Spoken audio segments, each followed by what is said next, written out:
Welcome to Business Leaders on the Social Television Network. I'm your host, Dustin Ruge, and today we're joined by author, speaker, trainer, and strategic storytelling expert, Doug Stevenson. Doug, thank you for joining us. Hey, thanks. Absolutely. Well, thank you for joining us. So the topic today, Doug, is how business storytelling can help you improve your career. And before we get into the nuts and bolts of that, maybe you could give us just a little bit of history about storytelling in business and why is it so important? Well, we are living in an age of information overload. We've got emails, we've got texts, we've got tweets, we've got Facebook and LinkedIn and Snapchat and Instagram, and it's just all coming at us so fast. There's so much information. And then you go into a meeting and there's more information and somebody pops up a bunch of PowerPoint slides with pie charts and facts and graphs and data, and it's just so much. And the challenge is, what sticks? What's memorable? Can I remember anything?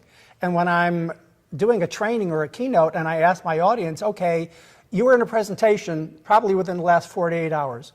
What do you remember? And they just stare at me like, right. That's a good question. What do I remember? What is memorable? And they often can't find the nugget that the presenter or the business person or the salespeople were trying to convey. I mean, you and I know if we go into a presentation, we want to convey something, we want them to remember it. Right. But my audiences all say, you know what, I don't remember much. Or I remember there was a slide that had a puppy. Well, I don't know that that's what the intended response was supposed to be. They had a message, they had an agenda. And is that one of the key benefits then of storytelling, is the fact that people are able to retain information better through using that methodology? Well, storytelling is a tool, and the agenda of any business presentation, a sales presentation, a leadership presentation, a marketing presentation, is that your message sticks. It's memorable. And they remember what you want them to remember. And so the technique that is most effective, the tool that is most effective is storytelling because of the way that it works on the brain. You and I go to movies, and I'm going to ask you a question, and this is something that all of you looking at this can do. I'd like you to recall your favorite movie, or a favorite movie right now. A favorite movie, okay. Okay, what pops up for you? Any movie, what pops up for you? My favorite movie is Miracle, so it's the hockey okay, it's the Miracle and it's the hockey. Right. Now, just now, when you remembered that, what popped up in your brain? Did you see it? Yes. Did you see a scene? Yes. An image? Yes. Was it a motion picture or a still picture? It was a motion picture. Is it color or black and white? It's color. Aha. So how long ago did you see that movie? If you ask my wife, she would tell you I watched it way too many times, and I watched it again last week. Last week? Yes. But see, I ask this question all the time, and people will often come up with a movie, and I'll say, well, when's the last time you saw it? 10 years ago. And yet the image pops up immediately without any challenge, without any, it's no effort at all. It's just poof.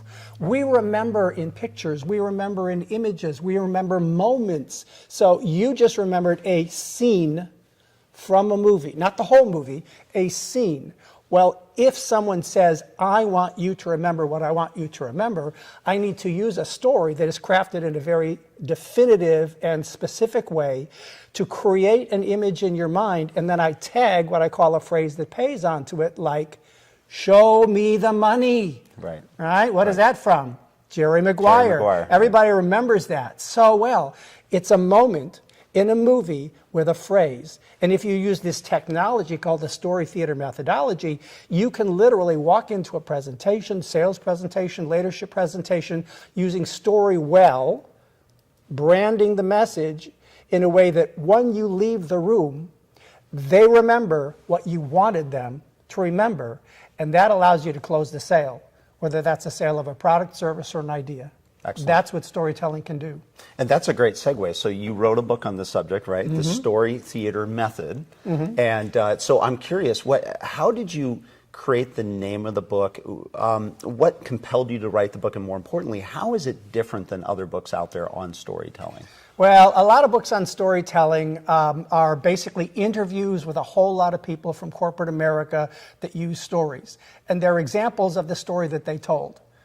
And people are always left wondering, how did they choose that story, and how did they craft that story, and how do you present that story, how do you perform that story? Because if you ever see a really good storyteller, part of the takeaway is, oh my gosh, that was wonderful. How did they do that? Well, I come from an acting background, and acting is technique. You don't just like walk out on stage and all of a sudden you're lucky. No, you have to memorize your lines, you have to hit your marks, you have to have methods and techniques. Well, when I came into speaking after I was an actor in Hollywood, and obviously that didn't work out, after I left, I started giving speeches. I started making presentations, and I would tell stories.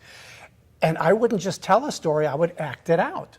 I would act out moments from the story. So I would go from the narrative form, the past tense, telling you what happened, but then at critical moments in the story, I'd start acting it out. I didn't know I was doing anything different until I did that in front of a room full of speakers, professional speakers who tell stories for a living. And the minute I told a story in front of them, they said, "What are you doing? What is that? I've never seen that. Can you teach me how to do what you're doing?"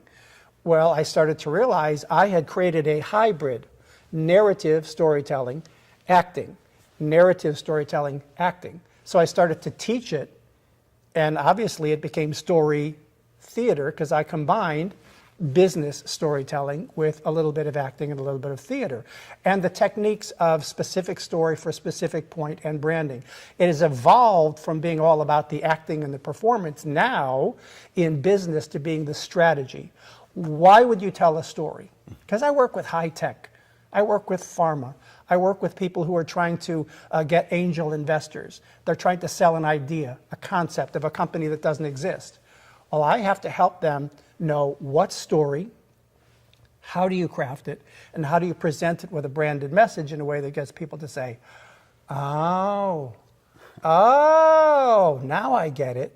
And what I've realized after 20 years of doing this is literally my job is to get the person I'm telling the story to at the end of my story to go, oh, okay. And that means something is shifted where they went from I don't get it and I don't need it and I don't want it, no, leave me alone, to okay, now you got me interested. Tell me more. Right. So story gets you to go from no, I don't need it. It's too expensive. Right. I've already got a vendor. I don't need it. To I hadn't seen it that way. And when they say I hadn't seen it that way, they're literally saying I hadn't seen it in my imagination. I hadn't seen the picture, the visual of me with your product or service.